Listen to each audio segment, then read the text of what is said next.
Magandang araw, narito yung latest update natin sa bagyong si Ophel at papasadahan na rin po natin yung tropical cyclone advisory natin hinggil sa potential na pepito sa mga susunod na araw. So unahin muna natin ang super typhoon na si Ophel. Patuloy nga itong kumikilos papalapit ng landmass ng Northern Luzon area. At kanina alas 10 ng umaga, ito ay nasa mga bahaging karagatan na silangan ng Divilacan, Isabela. Taglay ng super typhoon na si Ophel, ang lakas ng hangin umabot hanggang 185 kilometers per hour malapit sa gitna nito at ang pagbugso ng hangin naman aabot hanggang 230 kilometers per hour. Ito ay kumikilos sa direksyong west-northwest sa bilis naman na 15 kilometers per hour. So inaasahan nga natin ngayong araw ay posible itong maglandfall dito sa bahaging ito ng Northern Luzon area. Samantala, sa labas ng ating Philippine Air Responsibility, ang tropical storm na may international name na Manye ay patuloy din po nating minomonitor at nag-issue rin naman po tayo ng tinatawag na Tropical Cyclone Advisory para sa nabanggit na sama ng panahon. So ano nga ba yung magiging epekto muna ng bagyong si Ophel dito sa ating bansa? So yung nakikita nating image naman ngayon ay mula po sa ating Pag-asa Baler Radar Station. So ang mga radar po natin ay nakakalat sa iba't ibang bahagi nating bansa at nakikita niya yung mata ng bagyong si Ophel at yung makakapal na ulap na associated with this particular weather disturbance. At kung mapapanatili nito yung ganitong forma, asahan nga natin yung maraming areas ng Northern Luzon at ilang bahagi ng Central Luzon ang posibleng ulanin simula ngayong hapon hanggang bukas. Ano nga ba inaasahan natin pagkilos? Unahin natin yung forecast track ng bagyong si Ophel. So makikita po natin, yung 8 o'clock location ay halos nandito na sa karagatan sa silangang bahagi ng Northern Luzon. At posibleng sa pagitan ng alas 12 hanggang alas 5 ng hapon ngayong araw ay maglandfall po ito dito sa may bandang Cagayan area. Subalit, dapat handa rin yung mga kababayan natin dito sa northern part ng Isabela. But generally, lahat ng babanggitin po nating lugar na may warning signal, maglandfall man sa inyo or hindi, tumawid man sa inyo yung bagyo, ay dapat handa po tayo. So bukas or mamayang gabi naasahan natin na nakatawid na ito dito sa northeastern part ng Northern Luzon at posibleng nandito na sa dagat sa pagitan ng Babuyan Island at ng hilagang bahagi ng Cagayan. Samantala, bukas naman ng umaga, inaasahan natin na nandito na siyang bahagi ng karagatan, halos nandito na sa northwestern boundary ng ating Philippine Area of Responsibility. At makikita natin, all throughout the forecast period, posibleng mag-recurve ito hanggang sa darating na Tuesday ay manatiling or maging isang low pressure area na lamang ito. Patuloy tayong magmo-monitor para kung magkaroon ng pagbabago sa forecast, speed, direction, and intensity sa mga susunod na araw ay ipapalaw po natin yan sa ating Tropical Cyclone Bulletin na ipinapalabas na po natin every 3 hours.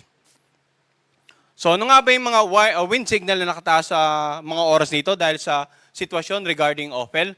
Meron po tayong wind signal number 5 dito sa northeastern portion ng mainland Cagayan. So ang palugit or lead time ay less than 12 hours na lamang dahil nga posibleng this afternoon ay maglandfall na dito sa eastern part ng Cagayan or northeastern part ng Isabela, itong sentro ng bagyong si Ophel. Samantala, wind signal number 4 sa naka-highlight ng red, Babuyan Island, northern and eastern portion of mainland Cagayan at northeastern portion ng Isabela. Sa lugar na naka-highlight naman na orange, we have wind signal number 3. Ito po yung Batanes, natitirang bahagi ng Cagayan. Itong northern, central at saka southern portion ng Isabela, northern portion ng Apayao, northern portion ng Ilocos Norte. Para po sa kumpletong listahan ng mga munisipalidad na nakapalaw po, for example, dito sa northern, central, and southeastern portion ng Isabela, mangyari rin lamang pong tingnan yung ating official document na naka-upload po sa ating official website, bagong.pagasa.dost.gov.ph. May PDF file po doon na pwede lang i-download at nakalista po doon yung kompletong list ng mga munisipalidad dito sa mga nababanggit nating bahagi na may mga warning signal.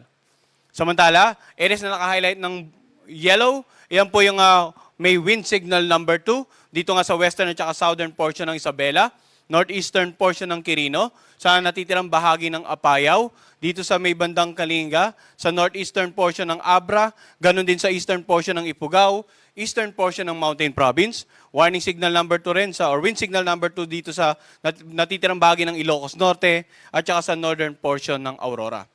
Wind signal number 1 naman, naka-highlight ng light blue sa natitirang bahagi ng Isabela, natitirang bahagi ng Quirino, sa Nueva Vizcaya, sa natitirang bahagi ng Mountain Province, natitirang bahagi ng Ifugao at Abra, sa northern part ng Benguet, dito rin sa may bandang Ilocos Sur, sa northern portion ng La Union, sa northern at saka central portion ng Aurora. Ngayon sa mga kababayan natin na nakatira sa mga lugar na may warning signal number 1, lalong-lalo na dito sa mga lalawigan sa kanlurang bahagi ng Luzon, maaaring hindi nyo pag-aanong nararamdaman yung epekto ng bagyo, no? Dahil medyo may kalayuan pa kayo dun sa makakapal na ulap na dala ng bagyong si Opel. Pero ang lead time po ng wind signal number 1, 36 hours or less. So, posible ngayon, makakaranas pa kayo ng generally fair weather or maybe maulap pa lang, wala pa yung matinding pag-ulan or hangin, pero habang lumalapit yung bagyo, simula ngayong hapon, asahan nyo, dahan-dahan pong magmamanifest yung epekto sa mga lalawigan na may warning signal number 1, lalong-lalo na dito sa kanlurang bahagi. So ang wind signal po ay patungkol sa lakas na hangin na dala ng bagyo. So kapag mas mataas ang wind signal, siguradong mas malalakas ang hangin. Ang hangin ay pwedeng makasira ng mga bahay na gawa sa kahoy, light materials, pwedeng makapagpatumba ng mga poste ng kuryente, even yung mga billboards na hindi po nakatiklop yung mga nakadisplay na materials, and then pwede rin makapagpatumba ng maraming uri ng pananim sa mga lugar na may warning signal number 5, 4, 3, and 2. Samantala sa lugar na may warning signal number 1, yun na naka-highlight ng blue, ay paminsan-minsan pag-ulan at pagbugso ng hangin yung pwedeng maranasan. So basically parang sasabihin natin yung warning signal number 1, parang wala namang gaano epekto, pero dapat maging handa pa rin po tayo, no? Regardless of warning signal, lalong-lalo mga po yung may higher warning signals, paghanda natin yung parating na bagyong si Opel. And by this time, hopefully ilang araw na tayo nagbibigay ng babala, ng anunsyo. Sa mga araw na ito, hopefully meron na po kayo enough stocks for maybe in the next 2 days or nasa designated evacuation centers na po sila para po maiwasan yung peligro ng paparating bagyo si Opel. Samantala, yung mga pag-ulan naman ang pag-usapan natin, kanina yung lakas ng hangin, no? Pag-ulan. So simula ngayong araw hanggang bukas, ng alas 11 ng umaga ngayon hanggang alas 11 ng umaga bukas, matinding pag-ulan inaasahan dito sa areas na naka-highlight ng pula. Intense to torrential rains, lalawigan ng Cagayan at ng Isabela. Samantala, heavy to intense rains naman dito sa Ilocos Norte, Apayao, Kalinga, Mountain Province, moderate to heavy rains dito sa may bandang Abra, Ifugao at Nueva Vizcaya. So bakit ang concentration ng maraming paulan dito? Dahil nga simula ngayong araw hanggang bukas, yung paglandfall ng bagyo, yung mas malapit sa sentro, tinatayang mas maraming matatanggap na paulan. Pero basta masasakupan ng bagyo, may inaasahan pa rin po tayong paulan sa ilang bahagi ng ating lalawigan. Lalong-lalo na mga nitong nagdaang araw, no, apektado po ng mga previous bagyo itong Northern Luzon area. Dapat po, ngayon handa na po tayo, gaya ng nabanggit ko kanina, designated evacuation centers na nasa higher grounds. And then, yung mga kababayan po natin na nasa low-lying areas, yung mga kababayan natin na malapit sa mga mountainous slopes, kung di man nakapag-evacuate, dapat maging alerto sa mga posibleng pagbaha. Lalong-lalo na rin po yung mga kababayan natin sa mga tabing ilog dahil pwedeng umapaw yung mga water level sa ilog nila, either from ulan na direktang babagsak sa inyong lugar or yung ulan na magmumula sa ibang bayan at yung ilog ay agos patungo sa inyong lugar. So hopefully, nagawa na natin lahat ng preemptive evacuation bago ngayong araw para makasigurado tayong ligtas sa mga potential na impacts ng maraming paulan na dala nga ni Opel. Samantala, simula naman bukas ng tanghali hanggang sa darating na Sabado, mapapansin natin, no? Bagamat walang kulay itong Northern Luzon area, ibig sabihin po niyan, may mga pag-ulan pero hindi na siya pumapatak dito sa minimum na requirement natin or yung minimum amount na tinataya natin pwedeng magdulot ng matinding pinsala. Ganun pa man, dahil nga saturated tong mga lugar ng Northern Luzon, dahil sa previous bagyo at yung tinataya nating bagyong si Opel, ay dapat alerto pa rin. Hindi po agad-agad na babalik yung mga kababayan natin sa kanilang mga tahanan or bahay. So, makinig pa rin po sa magiging payo ng inyong LGUs at saka local DRR officials regarding continuous disaster prevention and mitigation measures at saka para po sa inyong overall na pangkaligtasan. Samantala, yun nga, bukas hanggang sa darating na Sabado, may mapag-ulan. Bicol Region and the Eastern Visayas. Bakit? Yun naman yung inaasahan nating pag-ulan dahil sa paparating na bagyong Pepito. So darating naman na Sabado ng tanghali hanggang Linggo ng tanghali, Eto, medyo may karamihan na po yung pag-ulan sa ilang bahagi ng Southern Luzon, no? Sa Quezon, at saka dito sa lalawigan ng Camarines Norte, Camarines Sur. Inaasahan natin yung intense to torrential. Samantala, moderate to heavy rains naman dito sa mga areas na naka-highlight ng orange or heavy to intense, and then sa naka-highlight ng yellow, moderate to heavy. Dahil after ng bagyong si Opel, inaasahan natin posible ngayon darating na weekend naman, mag-landfall or lumapit, pinakamalapit from the forecast track natin, yung bagyong si Pepito. Papakita po natin yung forecast track naman ni Pepito para mas maliwanagan kayo bakit sa darating na linggo ay ganyan yung inaasahan nating mga pag-ulan, Sabado and Linggo. Banta ng storm surge, no? Dahil sa papalapit na bagyong Opel, meron pa rin tayong mga taas na mula 2 hanggang 3 meters sa coastal areas ng Cagayan, dito sa Babuyan Island at sa Batanes. Ang storm surge o yung daluyong, ito yung malalakas na alon na pwedeng humampas sa mga dalampasigan, dala ng papalapit na bagyo. So ilang araw na tayo nagbibigay babala patungkol sa storm surge na dala nitong si Opel.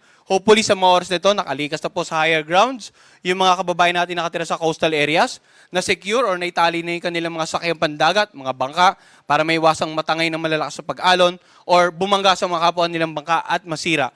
And then yung mga kabahayan dito, sa mga coastal communities, hopefully na-secure na rin po natin. In terms of gale warning naman, aside sa storm surge, may mga malalakas sa pag-alon din tayong inaasahan sa paligid ng Batanes, Cagayan including Babuyan Island, Isabela, Aurora, at sa northern coast nga ng Ilocos Norte. So doon sa mga areas na yan, hindi na po papayagang pumalaot ang anumang uri ng sakyang pandagat.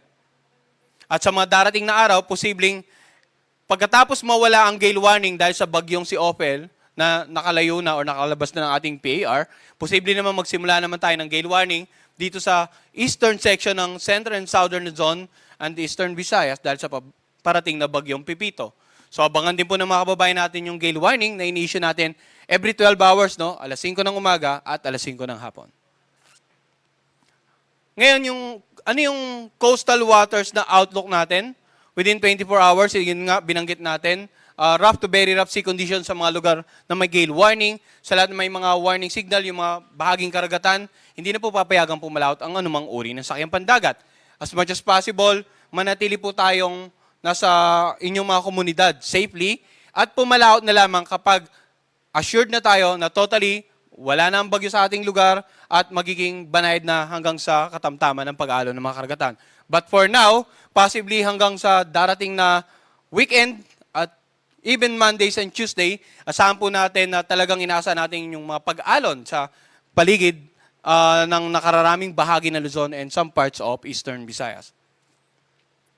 So yun po ang update natin sa bagyong si Opel. Samantala, punta naman tayo sa bagyong si Manny na nasa labas pa ng ating air responsibility. No? Kaninang alas 10, ang layo, 1,900 kilometers, silangan ng Eastern Visayas. Tropical storm category po ito. At base sa pinaka-latest tropical cyclone advisory, posibleng ang mamayang gabi pumasok ito ng ating PAR. Pag pumasok ito ng PAR, bibigyan po natin ito ng local name na Pepito. At kung titingnan natin yung forecast track, posibleng mag-landfall ito either dito sa may bandang northern part ng Eastern Visayas or dito sa Bicol region sa darating na Sabado ng gabi hanggang sa Linggo ng umaga.